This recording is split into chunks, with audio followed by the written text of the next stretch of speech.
हा मानव डॉक्टर बाबासाहेब आंबेडकर यांच्या जयंतीच्या निमित्ताने मनोज जरांगे पाटील हे माजलगाव दौऱ्यावर होते।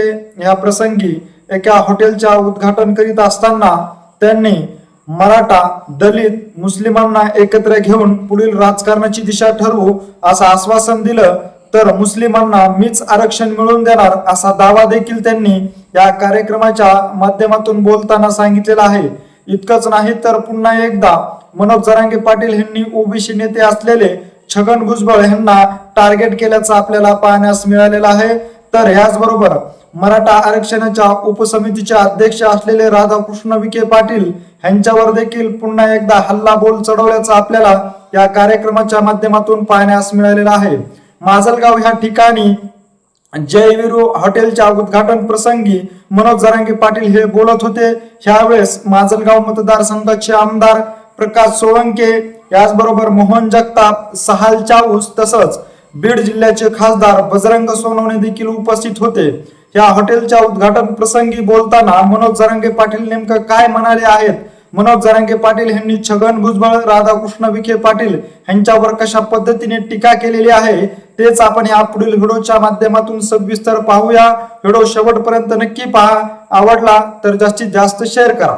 मराठी मुस्लिम एका जागेवर आपल्या सीटच प्रयत्न करायचे, जे लागत त्याचा कसं करून घ्या, आम्हाला जे लागत ते आम्ही विकासा कसं बरोबर का? मुस्लिमांना आरक्षणाचं लफडं होतलंय, खावा ना तिने देत तुम्हाला आरक्षण, मी देईन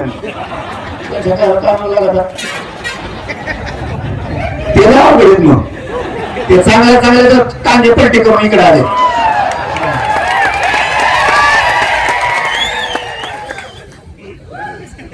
कांदे पलटी करून ते दिसायला बरं कसे घे, पण अशी उडी लांब आणते हनुमानावणी।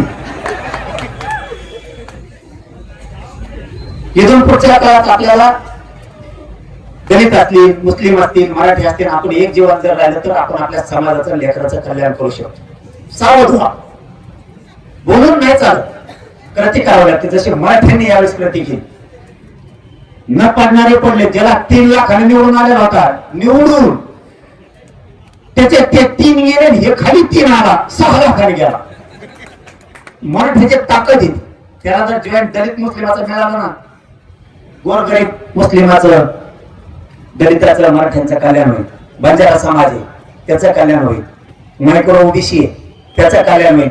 यांचंच होऊन गेलेलं नाही 2-3 जणांनी, फक्त सगळ्या दुनियाचं त्यांनाच खायला लागत 2-3 जणांना। ते यावल्याचं एक कोणाचं आरक्षण खातं, येरी खातं, घरकुलं खातं, आता नाकाचा चर्मा टोकर लावली उलटा वर एकण्या तिकडेच हेडतोय, बोला ना काय व्हायना, काय व्हायना, कमुगत झाला 5-7 महिन्यापासून काही मिळत लागा ना। ते शिंगरे सांगरे पुढे घातले ते शेंगळे आणि ते बोलत आहेत, कुकडून आणले तर कुकडून नाही तर खराब भागाचं हापशात पाणी प्याला का गं?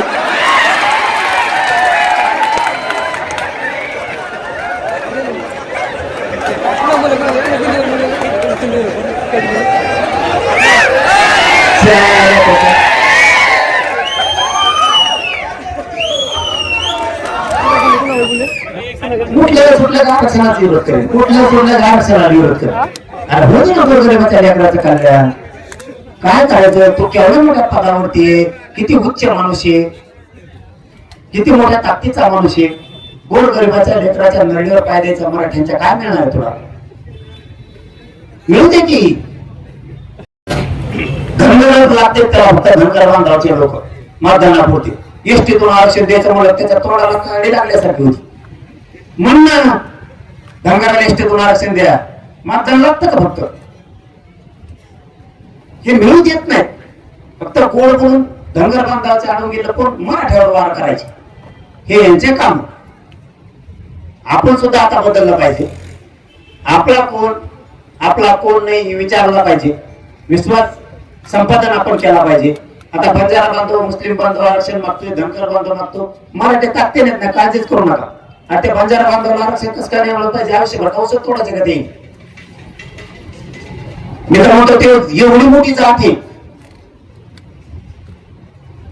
त्या जातीचे लोक मुकादमाकडून व्याजानं पैसे घेतात, आयुष्यभर ऊस तोडते, त्यांचे पैसे सुद्धा फिटत नाही, त्यांचे लेख बाळ सुद्धा नोकरीला लागत नाही। का या राज्यात या देशात त्यांना अधिकार नाही? त्यांनी आता त्यांची ताकद ओळख.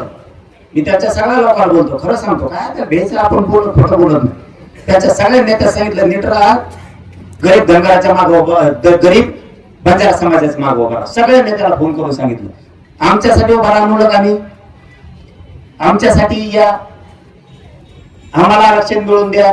नाही, गोर गरीब बंजारा समाजासाठी श्रीमंत बंजारा बांधवाच्या नेत्यांनी गरीब बंजारा पाठीशी उभा राहा हे सगळ्यांना सांगितले. तेही भीतीने राहायला लागले का? त्यांचे मंत्री आमदार सुद्धा त्यांनी मनावर घेतले, चला आपल्या लेकराची आयुष्याची भाकरी ती कोणाला चिसकू द्यायची नाही आपली. कारण यांनी आपलंच आरक्षण 40-50 वर्ष खाल्लंय. आता मात्र ते जाऊ द्यायचं नाही. आपल्या लोकांना सांभाळा. भला तो राजकारणी असेल, तो कोणी असेल, शेवटी आपला आहे. थोडीफार नाराजी असेल 100% व्यक्त करा.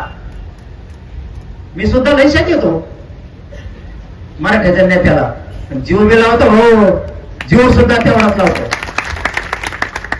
त्याच सिस्टमला चालायचं. आपली नाराजी असेल 100% व्यक्त करायची, सोडायचं नाही. परंतु समाजाचा घात होऊ द्यायचा. समाज आपल्यासाठी सगळ्यात मोठा आहे. समाज नाही तर आपल्याला काही अर्थ नाही. माझा सोन्यासारखा समाज, उच्च समाज, या सोन्यासारख्या समाजाला पैशासाठी पदासाठी खाली मान कधीच घालू द्यायची नाही. त्याची उंची आणि प्रतिष्ठा वाढवायचं काम आपण पोरं म्हणून, लेकर म्हणून समाजाचं करायचं. आपली ती जबाबदारी, या समाजाने आपल्या खांद्यावरती विश्वासानं जबाबदारी टाकली. त्या समाजाचं रक्त ऐकायचं नाही ना आपण कधीच मोठं व्हायचं. आपल्या समाजाला आणि समाजाच्या लेकरा बाळाला, लेकी बाळीच्या कल्याणासाठी जीव गेला तरी चालेल, पण मागं सरकायचं नाही. समाजाला आयुष्याचं मिळून द्यायचं आपण काम करत जायचं. पुन्हा एकदा आपल्या डीजी भैयाला लागले तसं आपल्या समाजात एक चर्चा केली होती, किती शिकवलं तरी कुठे नोकऱ्या. आता नोकऱ्या पण मिळायला लागल्यात. उच्च शिक्षणात सुद्धा पोरं चाललेत. फक्त विसरत जाऊ नका, आपल्या समाजाला आडवं कोण पडलं. जातवान वागायचं, कडवट वागायचं, कट्टर वागायचं. विरोध करणाऱ्याच्या मांडीला मांडी लावून बसायचं, नाही करणाऱ्याच्या बसायचं. असं वागायचं मराठ्यांनी बंद करायचं. आपल्या लेकराचं जो वाटोळ करतोय, आपल्या समाजाला जो आडवा पडतोय, आयुष्यात विसरायचं नाही.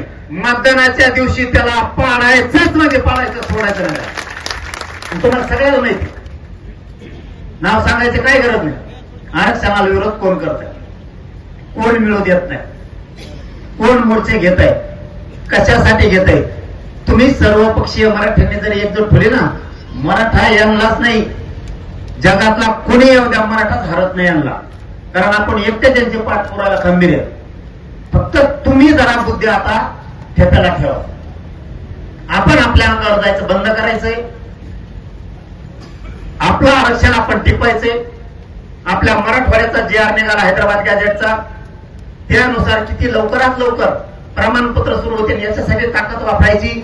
असं म्हणायचं नाही मुंबईला गेलो ना आता कशाला जाऊ डबल. शेतात का तुम्ही एकदा गेल्यावर 20 वर्ष जायची गरज पडत नाही का? प्रत्येक वर्षी त्याची मशागत करावी लागते. तसं आपण आरक्षण हे आपल्या लेकरा बाळाचे आयुष्याची भाकरी आहे. ती कोणाला झिसकून घेऊ द्यायची नाही. आता कोणाला कोणी पण आडवा येऊ दे, मी तर सावधच आहे, तुम्ही टेन्शनच घेऊ नका. कोण कोण आडवा येतोय त्याची जिरवितो मी. फक्त तुमच्याकडूनच अपेक्षा. आपल्या लेकरा उंचीवर चालले नाही सणांवर, त्यांचे शेकडो PSI झाले, हजारो PSI झाले. आपण सुखानं आनंदानं बघितले. आपले 107 झाले. आणि यांना जळू देऊ, तुम्ही किती जळू द्या, आणखी 5 ते 10 वर्षात तुम्हाला 1,500 पोलीस स्टेशनवर PSI दाखवतो, थांबतच नाही. किती म्हणा म्हणा, तुम्हाला महसूल मध्ये दाखवतो, जलसंपदा दाखवतो, कृषी क्षेत्रात दाखवतो, रेल्वेच्या दाखवतो. तुम्ही राजकारण करू नये मताचा मी नाही. तुम्ही 100% करा. आपले लोक त्याच्यात नसले ना, मग तर कार्यक्रमच झाला आपला. त्याच्यात असलेच पाहिजे. पण प्रशासनावर सुद्धा आता दबदबा उभा राहायला पाहिजे, त्याच्यात सुद्धा आपले लेकरं गेले पाहिजेत. सही शिवाय काही खरं नाही. तुम्ही आमदार व्हा, नाही तर मंत्री व्हा, नाही तर कुणी व्हा, अधिकारी जर ठरवून सही नाही करायची तुम्ही काहीच करू शकत नाही. त्याच आपल्या समाजाचे लेकर अधिकारी झाले पाहिजे. तळमळ ती आहे. एवढं शत्रुत्व त्यासाठी अंगावर घेतलं. समाजाचे लेकरच पुढे गेले पाहिजे. आणि आता हे वारा थांबून द्यायचा, एवढ्या काय संकट यायची. आमच्यावर तो मरणाचे केस शिवायला. समाजाचे लेकर सुखी राहावेत म्हणूनच ना. समाजाने सुद्धा ही गोष्ट लक्षात ठेवा. ज्यांनी तुमच्या मदतीने यायला पाहिजे होते ते आले नाहीत. आज समाजाच्या लेकरांना एकटा पाडण्याचा प्रयत्न केला तर चारही कोपऱ्यातून मराठा राज्यातला एकत्र आलाच पाहिजे, त्याशिवाय आपण ठेवत नाही. ते 15 दिवसाचं राजकारण. आता खूप प्रगती व्हायला लागली. पायदळी तुडू नका. शेवटी मी माझं कुटुंब आणि मी सुद्धा डावावर लागलो त्या आरक्षणासाठी. समाजाला आरक्षण दिलं म्हणून या लोकांनी मला वैरी धरलाय. माझी कितीही व्यक्ती तरी मी यांना भेट नाही, मोजत नाही. त्यांना उद्ध्वस्तच करणार मी, तुम्ही त्यांची काळजी करू नका. पण फक्त आरक्षणात माझ्या समाजाच्या लोकांनी माझ्या समाजाला अडचण आणणार. आता कुठेतरी लेकरं चांगला पाऊल टाकायला लागले. समाजाचे लेकर आता नोकऱ्यात चालले, शिक्षणात चालले. ते आनंद बघा, ते सुद्धा तुमचंच लेकर आहे. नसेल तुमच्या पक्षाचं पण ते तुमचं आहे. ठीक आहे, एखाद्या व्यक्तीने तुम्हाला विरोधही केला असेल ते आम्ही मान्य करतो, टोकाचाही केला असेल करू द्या त्याला. तुमच्या रक्ताचं लेकर म्हणून माफ करा. पण कोणी शिक्षणात नोकऱ्यात जर जाणार असले तर त्याचं आयुष्य फुटू नका. कारण या समाजाच्या लेकीबाई आता कुठे MBBS व्हायला लागल्या, आता कुठे MBA ला ऍडमिशन झाले,